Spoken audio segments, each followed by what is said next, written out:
The Pied Piper of Hamelin.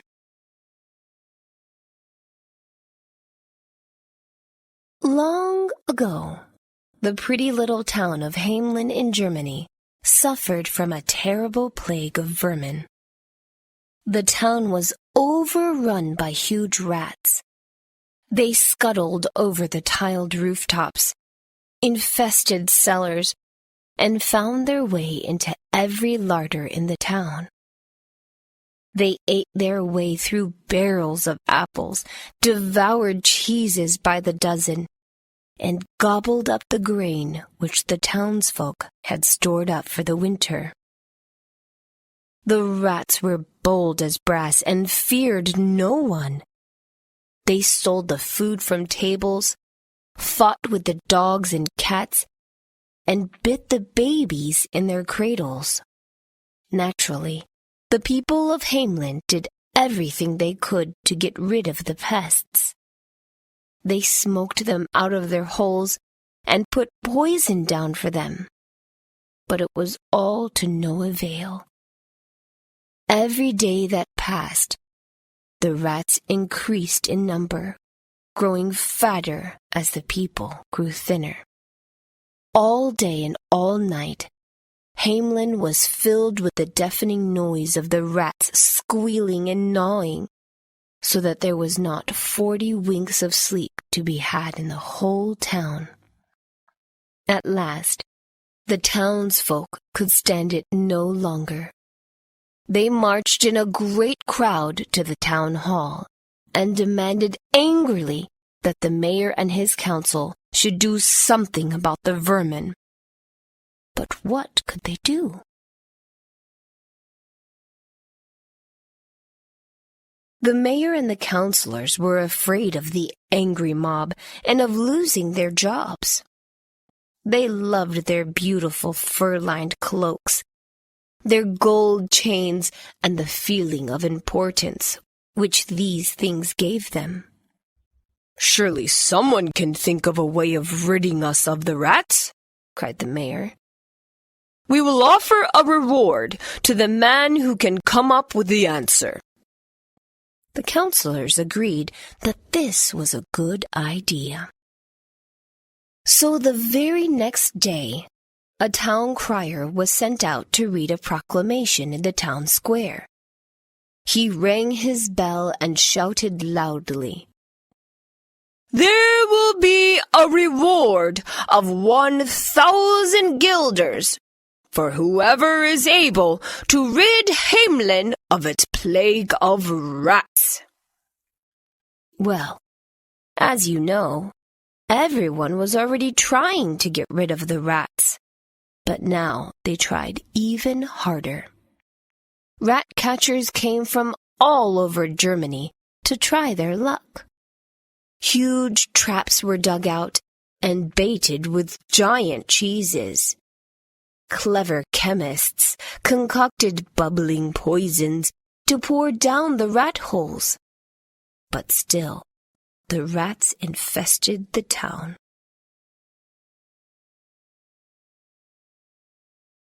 The people of Hamelin soon began to complain again. "What use are a mayor and councilors in fine robes if they cannot rid us of the rats?" they wailed.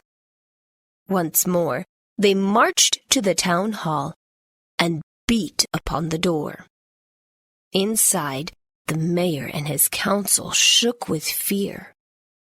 Suddenly, a great gust of wind blew through the hall, swirling around the marble pillars, and in the middle of it appeared a tall, thin stranger.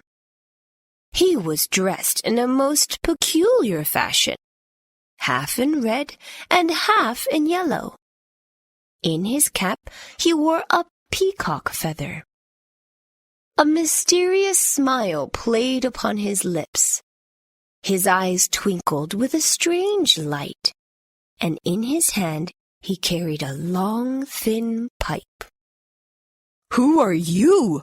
exclaimed the startled mayor. "People call me the Pied Piper," answered the stranger. I have come from halfway round the world to solve your problem and claim the reward. By means of my magic pipe, I can rid Hamelin of its rats. No creature upon the earth can resist my music." The mayor welcomed him warmly and begged him to begin his work at once, promising him not 1,000 guilders but 100,000 if he succeeded.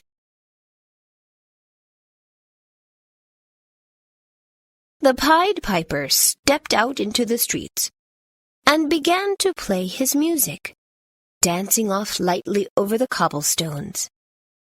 Then the rats began to appear, pouring like a squealing tide out of the houses. Large rats, small rats, young rats, old rats, following the piper as though their lives depended on it.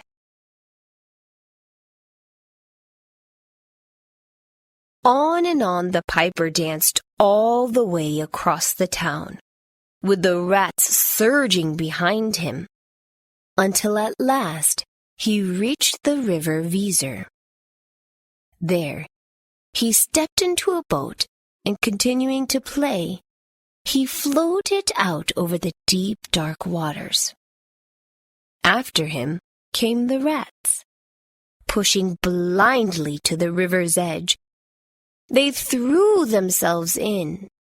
All through the night, the piper's music could be heard, accompanied by the terrible sounds of splashing and squealing, until by sunrise, every last rat in Hamelin had been drowned.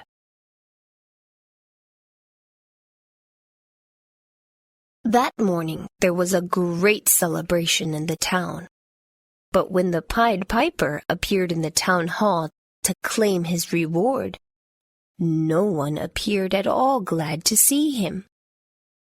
1,000 guilders, laughed the mayor. That was merely a joke. Come, take 50. 1,000 guilders you promised, shouted the Pied Piper angrily. And if you do not pay me, you will soon wish you had. I can pipe other tunes, as you will find out. Go blow on your pipe until you burst, sneered the mayor. Very well, said the piper with a sinister smile. Then once again he stepped into the street and blew upon his magic pipe. This time the air was filled with a very different sort of music. It was strange and enchanting, better than the best fairy tale ever told. It was music which no child could resist. They came out from their houses, laughing and chattering, not knowing where the piper and his music would lead them, but happy and eager to follow.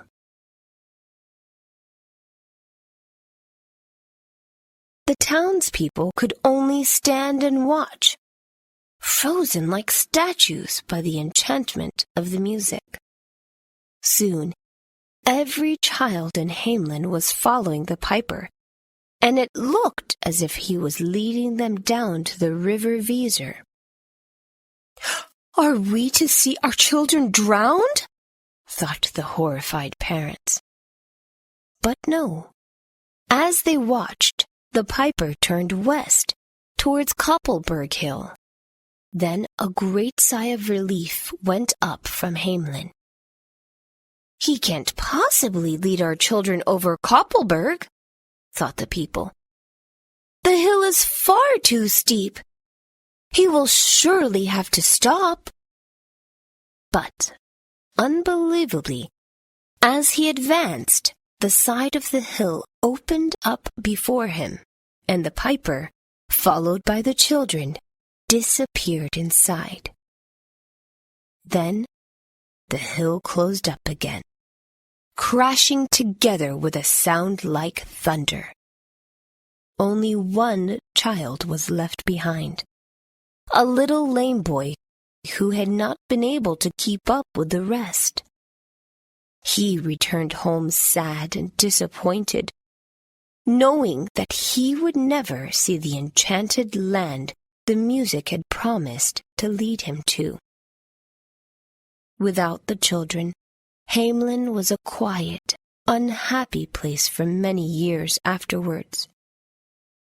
The mayor and his council were chased out of the town, and a warning was carved on a stone by Copperberg Hill that a promise once made should always be kept, especially if it is made to a piper dressed in red and yellow.